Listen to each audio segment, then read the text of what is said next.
Меджлис крымско-татарского народа отказывается работать с вице-премьером по оккупированным территориям, чья программа с ним не согласована. Народный депутат от Народного фронта Георгий Лагвинский рассказал, Меджлис с удивлением узнал о кандидатуре вице-премьера без обсуждения с представительным органом коренного народа Крыма.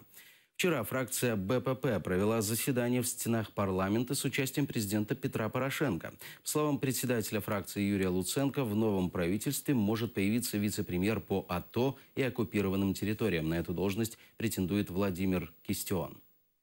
На сегодняшний день Меджлис крымско-татарского народа не видел ни программы, ни задачи, которые должен делать этот кандидат. Потому что вице-премьер, он несет ответственность за 200-тысячный народ, который сегодня лишен возможности государственной защиты, защищая себя сам под страхом 14 лет лишения свободы.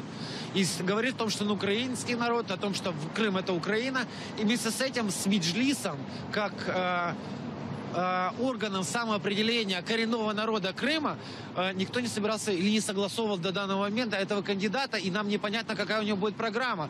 Будет он поддерживать блокаду, будет ли он торговать с Россией, или будет ограничивать. И мы так тоже не можем голосовать. И очень это странно, что те люди, а это опять же предложение блока Петра Порошенко, не нашли возможность согласовать такие необходимые обществу вещи. Поэтому...